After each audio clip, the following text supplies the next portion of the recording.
Hi Peninsula Council, this is Robin, your county council person. I'm sorry I'm not there in person tonight.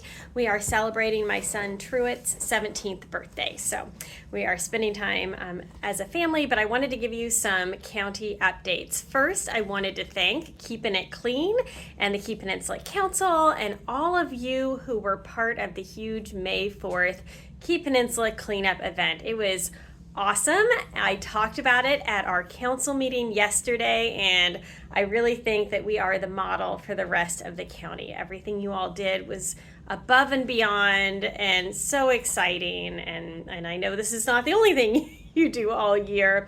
You continue to do such amazing roadside cleanups and beautification projects, and really we are so grateful, and it is noticed by the community. So you guys are awesome.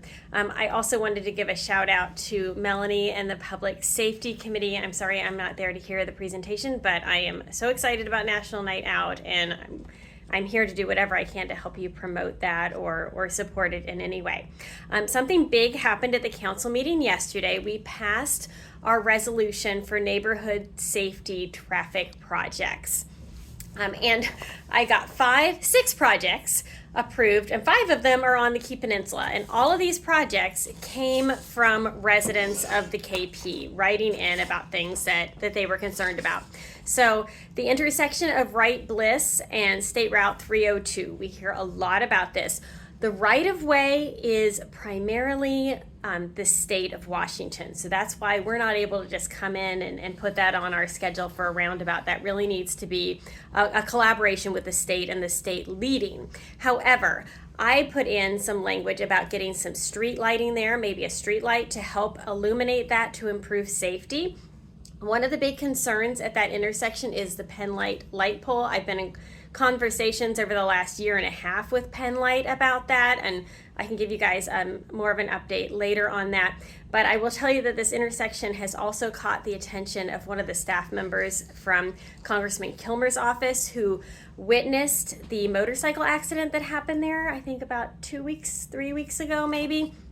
And so she's in conversation with the state as well. And so I'm very excited to have a partner on that, and hopefully we can see a reworking of that intersection kind of raise in terms of priority. So excited about that, but at least we're going to be working on what we can do at the county, which is some street lighting and then collaborating on a bigger project there.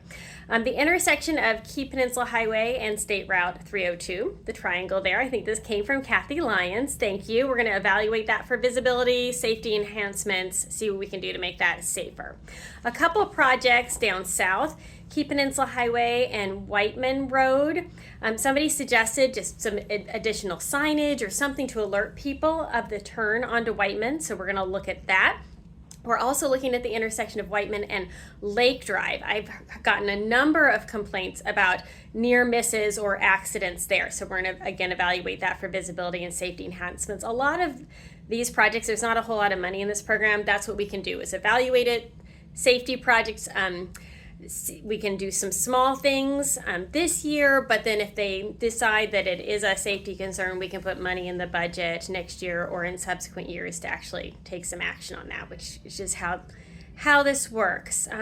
The last one is the intersection of 92nd Street and Olson Drive. So right there past the post office, that intersection is crazy unsafe. So this year we already did some brush clearing and it was definitely improved, but we're going to do some more looking at how we can increase visibility there and make that safer. So if you've got ideas for neighborhood safety projects, intersection improvements, just keep emailing me those, because I keep it on the list. If it's something we can address right away, if it's like brush clearing or something, or some signage improvements, we can try to do that. Otherwise, we get it on the list for these projects. We just had a request from Tim Cazell a week or so ago for some brush clearing and pothole repair at the home boat launch. That's the type of thing you can let me know anytime and we will get out there. So Planning and Public Works has already gone out there and kind of did a a preliminary look at the work that needs to be done, and I'm sure that they will get right on it. So things like that, continue to let us know. A couple weeks ago, I did a ride along with our code enforcement on some of the many problem properties we have in Gig Harbor and the Key Peninsula, but a lot of them were on the Key Peninsula. A lot of you guys know Mark Lupino. We've done some reorganizing, or they've done some reorganizing and planning and public works. Mark is still on code enforcement, but focusing a little bit more on some of the bigger projects along the shoreline.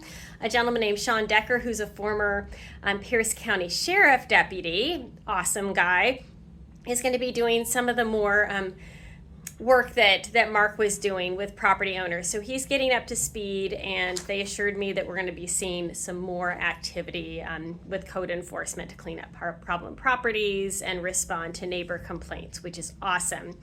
I get asked a lot about the rural transportation pilot program. I'm going to admit this is a source of some frustration for me. I mean, I know these things take time, and it's at the department. The Department of Human Services is in charge of implementing this. I know they're trying to figure out how to do it. The challenge is we have things pretty well figured out on the KP thanks to the traffic study that we funded last year and the holiday shuttle. I mean, we know what we want. We know what's going to work. I mean, there's always things that can be tweaked, but we've got a pretty good idea of that. But this rural transportation pilot is wrapped in with 2 other areas of the county, and they're not as far along. So I think that that's holding everything up. I'm waiting for a briefing. I know they're going to brief staff on it first in the next couple weeks, and then they're going to brief council. And just know that I continue to push on this. I'm hoping we can get the holiday shuttle back this year, regardless of whether the full pilot starts this year or next year. But you know, it's only May, so I'm impatient, but I know that they're working on it, and I'm assured that it will get done.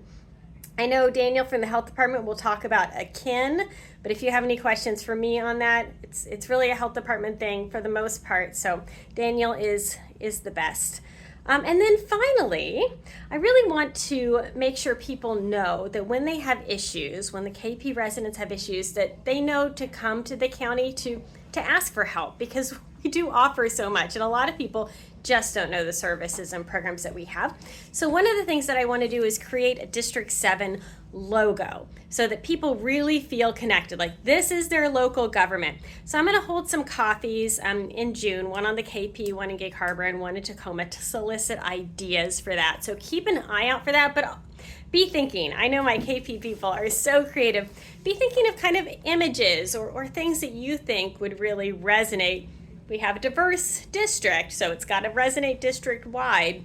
I'm kind of thinking maybe a map of the district to really show it, but if you've got ideas, please email or give me a call. All right, thanks, and you guys have an awesome meeting.